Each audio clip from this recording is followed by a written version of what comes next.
Hello and welcome back. तो आज के इस वीडियो में हम डिस्कस करने जा रहे हैं JRR टोकन का काफ़ी एक इम्पॉर्टेंट ऐसे जिसका नाम है on fairy stories. So JRR Tolkien का एक काफ़ी फेमस ऐसे है जिसमें वो फेरी स्टोरीज़ के बारे में उनका नेचर, थीम्स और उनके जो क्रिश्चियनिटी के साथ में कुछ पैरेलल्स हैं उनके ऊपर एक डिटेल्ड एक्सप्लेनेशन देते हैं। तो इस वीडियो में मैं कोशिश करूँगा कि मैं बिना कोई वक्त ज़ाया किए आपको कुछ इम्पॉर्टेंट पॉइंट्स दे सकूं जो कि इस ऐसे को समझने में आपकी मदद करेंगे। सो फर्स्ट ऑफ ऑल अपने पहले आर्ग्यूमेंट में टोकिन कहते हैं कि fairy stories transcend the presence of actual fairies, so they are defined by their ability to transport the reader into the realm of fairies. तो इस पहले पॉइंट में टोकिन कहते हैं कि फेरी स्टोरीज यानी फेरी टेल्स में हमें एक्चुअली में किसी फेरीज की ज़रूरत नहीं है। तो ये कंपलसरी नहीं है कि हर कोई फेरी स्टोरी में फेरी अपीयर ही होनी चाहिए। This is not compulsory. Okay, fairies का होना कंपलसरी नहीं है क्योंकि फेरी स्टोरीज जो हैं उनके खुद कुछ अलग नियम होते हैं और उनका पहला जो एक फीचर है वो ये है कि रीडर को अपना एक फेरी वर्ल्ड जो होता है, किसी भी स्टोरी में एक वर्ल्ड बिल्डिंग होता है ना, तो उस वर्ल्ड में उस फेरी की दुनिया में रीडर को ट्रांसपोर्ट करे। सो ट्रांसपोर्ट करना क्या है यहाँ पे, एक्चुअली में ट्रांसपोर्ट नहीं करना है। रीडर का जो थॉट प्रोसेस है, जब वो कहानी पढ़ रहा है तो रीडर उस वर्ल्ड का एक हिस्सा बन जाता है। तो that is the defining feature of fairy stories. तो फेरी स्टोरीज में फेरी का होना ये डिफाइनिंग फीचर नहीं है, बल्कि एक फेरी वर्ल्ड तैयार होना, एक फेरी वर्ल्ड क्रिएट करना और रीडर को उसका एक पार्ट बना लेना, that is the defining feature of fairy stories. So in the second point, he says fairy is a realm of indescribable wonder and imagination. It embodies a sense of otherness and cannot be fully captured in words. तो अपने second point में Tonkin कहते हैं कि फेरी एक ऐसा world है, एक ऐसी दुनिया है जिसे शब्दों में बयां करना उतना इजी नहीं है।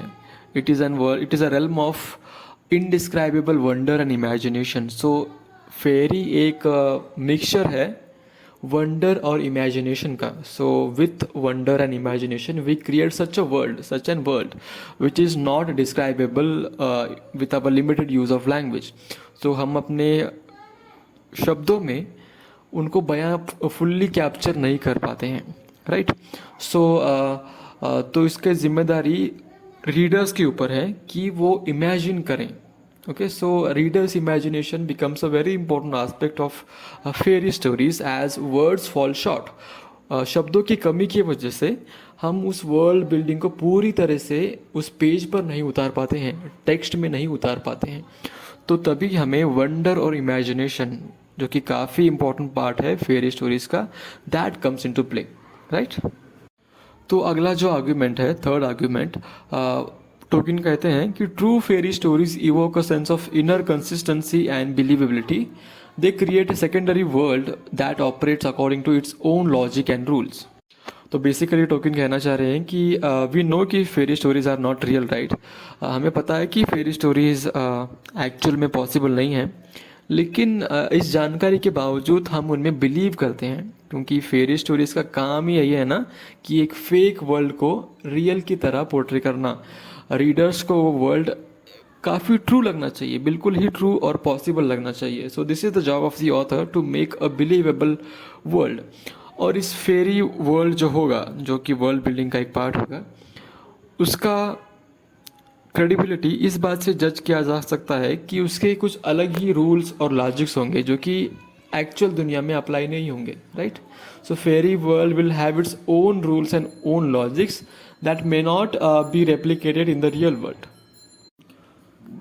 So in the fourth point, Token talks about sub-creation, particularly fantasy, which reflects the creative act of God. So इस point में Token God का जो एक पावर है, जो एक क्रिएटिव पावर है, हम जानते हैं कि पूरी दुनिया गॉड ने ही बनाई है। ये काफ़ी लोगों का एक स्ट्रॉन्ग बिलीव है कि पूरी दुनिया गॉड ने बनाई है, लेकिन गॉड की सारी ताकतों में से एक ताकत है creativity, right.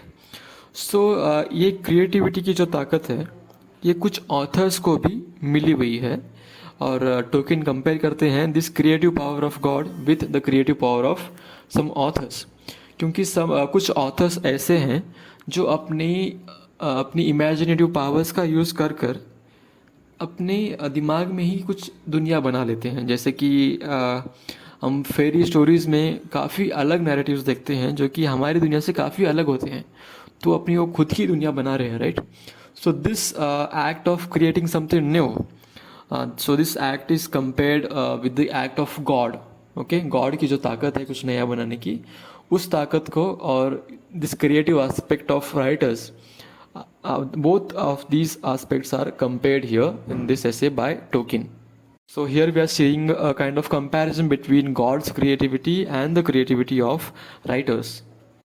So in the fifth argument, he talks about how fairy stories are not limited for children only. Even adults can enjoy and indulge into fairy stories. यहाँ पे वो बात करते हैं कि fairy stories सिर्फ बच्चों के लिए limited नहीं है। काफ़ी स्टोरीज़ ऐसी भी हैं जो अडल्ट ऑडियंस या फिर मैच्योर ऑडियंस भी उनमें उनको पढ़कर एंजॉय कर सके, उनमें इंडल्ज कर सके। So fairy stories are not only limited to children, adults can also find value and meaning in these narratives. So in stories के थ्रू अडल्ट लोग या फिर मैच्योर लोग भी अपने लिए कुछ वैल्यू या फिर मीनिंग फाइंड कर सकते हैं। In the next point, he talks about how fantasy is the primary power behind artistic creation and world building. It involves imagining that which transcends the physical realm. So fantasy एक काफ़ी important part है fairy tales या फिर फेरी stories का, क्योंकि बिना fantasy के हम कोई नई दुनिया बना नहीं सकते, right. So only after living this physical world we can imagine an alternative world, a different world. So fairy stories को लिखने का एक तरीके से नियम है कि आपको जो प्रेजेंट दुनिया है उससे बियॉन्ड आपको सोचना पड़ेगा, आपको फैंटेसी का यूज़ करना पड़ेगा जो आपको एक नई दुनिया बनाने में हेल्प करेगी। So to continue this point, he says that fantasy requires an inner consistency of reality to be successful. The secondary world must feel believable for the readers to be fully immersed. So जब हम बात करते हैं कि एक अलग तरीके की रियलिटी बनानी है, एक नई दुनिया बनानी है, तो वो दुनिया बिलीवेबल भी होनी चाहिए ना। तो उस दुनिया को बिलीवेबल होने के लिए हमें एक पैरेलल बनाना पड़ेगा। पैरेलल मीनिंग कुछ basic rules of this world, some basic rules of this world should be replicated in the fantastical world, in the fantasy immersed world as well. Okay, क्योंकि रीडर्स को ना उस वर्ल्ड में believe करने के लिए एक ऐसा वर्ल्ड बनाना चाहिए ऑथर ने जो कि बिलीवेबल हो, जिसमें रीडर्स फुल्ली इमर्स हो पाएँ, पूरी तरीके से मर्ज हो पाएँ।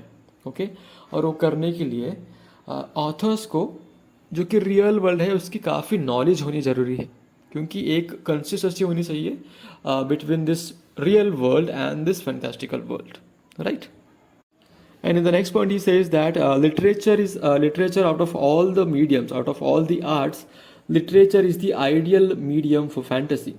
देखिए क्या होता है जब हम कोई मूवी देखते हैं जो कि फैंटेसी के ऊपर बेस्ड है, तो हम मूवी में वही देख पाते हैं जो कि डायरेक्टर ने इमेजिन किया हुआ है, right.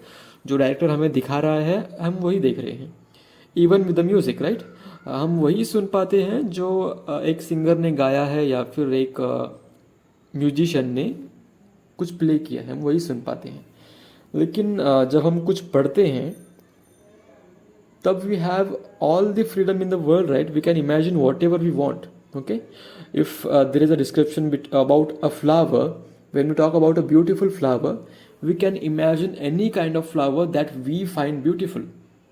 Okay, so it fully depends upon the creative imagination of the reader who can create beautiful worlds in his own mind.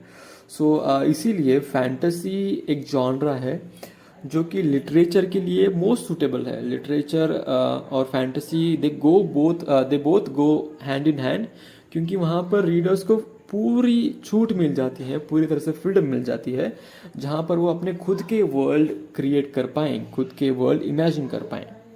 So in the next and very important point actually he talks about three offerings or three functions of fairy stories, which are recovery, escape, and consolation. These are very important. So when he talks about recovery, so there are these three terms: recovery, escape, and consolation. Let us understand them one by one. जब वो recovery की बात करते हैं तब वो बता रहे हैं कि सेम वर्ल्ड जो कि एक एक्चुअल रियलिटी है, उसे देखने के लिए हमें एक फ्रेश पर्सपेक्टिव मिल जाता है, कुछ फ्रेश आइज मिल जाते हैं. See for example, we read so many stories that depict the reality, right, but the perspective is different. Okay, हम काफ़ी स्टोरीज पढ़ते हैं, काफ़ी फैंटास्टिकल स्टोरीज भी पढ़ते हैं, जिसमें हमारे एक्चुअल जो दुनिया है उससे काफ़ी मिला जुला सा नैरेटिव होता है, लेकिन उस मिले जुले नैरेटिव को प्रेजेंट करने का पर्सपेक्टिव जो होता है वो काफ़ी फ्रेश होता है. सो बाय रिकवरी वो कहना चाह रहे हैं कि सेम स्टोरी, सेम दुनिया हम एक फ्रेश तरीके से देख पाते हैं, एक फ्रेश पर्सपेक्टिव से देख पाते हैं. I hope the recovery part is clear. And the second function is to provide an escape. So what is escape here? Fairy stories provide a respite from the harshness of the fallen world. So हमें पता है कि हमारी जो actual दुनिया है, जो कि रियल वर्ल्ड है, उसमें काफ़ी खामियां हैं, राइट, उसमें काफ़ी शॉर्ट कमिंग्स है, काफ़ी लिमिटेशंस है, काफ़ी बुराइयां हैं हमारे एक्चुअल दुनिया में. तो इस बुराई से हमें एक एस्केप देना फैंटेसी का काम है.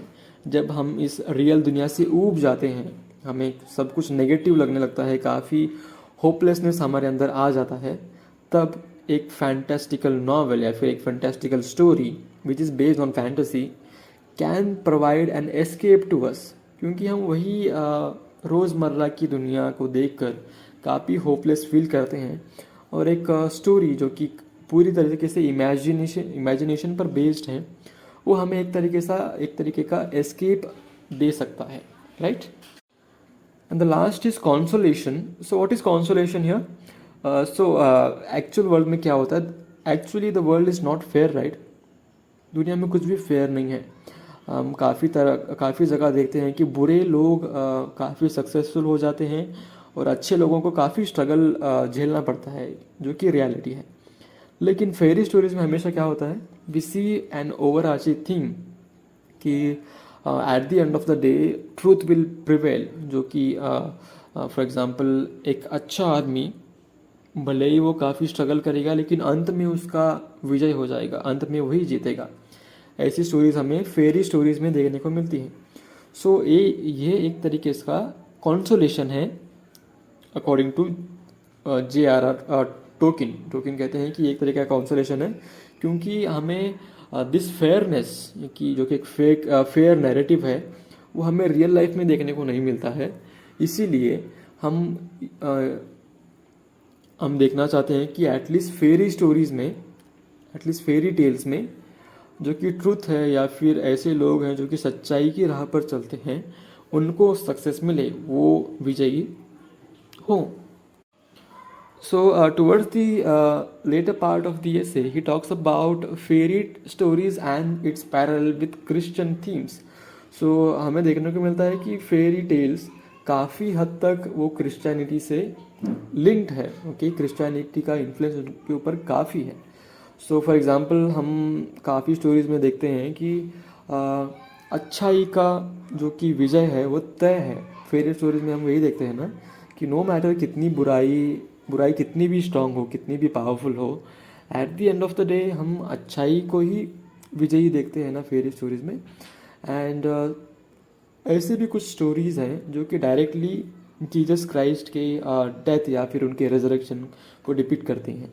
ओके, सो फेरी स्टोरीज और Christianity they have a very profound link in between them. और लास्टली उनका जब ऐसे एंड होने की कगार पर होता है, वो कहते हैं कि through fantasy humans participate in the richness of creation. Our subcreative acts में even point towards a grander reality of the universe. So जो कि अगेन वो बात करते हैं कि राइटर्स को जो पावर मिली है कि वो कुछ क्रिएट कर पाएँ, अपनी इमेजिनेशन की पावर यूज़ कर को क्रिएट कर पाएँ. ये एक काफ़ी रिच तरीके की क्वालिटी है जो कि क्रिएशन के ऊपर बेस्ड है। और टोकन बात करते हैं कि ये एक सिंबल हो सकता है कि हमारी दुनिया के बावजूद हमारा जो अर्थ है उसके अलावा कुछ ऐसी रियलिटीज़ भी हो सकती हैं।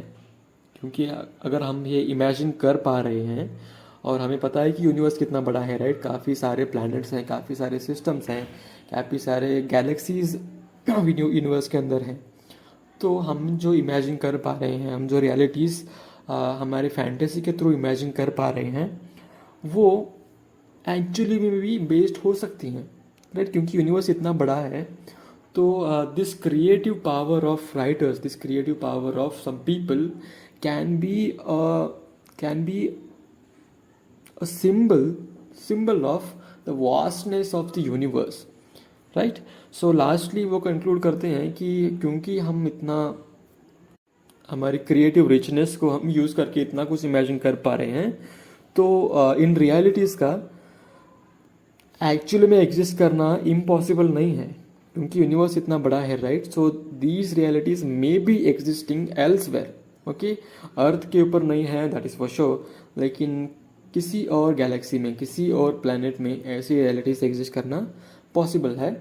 और इसी बात के ऊपर वो इस ऐसे को कंक्लूड कर देते हैं। आई होप मैंने इस ऐसे को ज़्यादा कॉम्प्लिकेट नहीं किया है आपके लिए।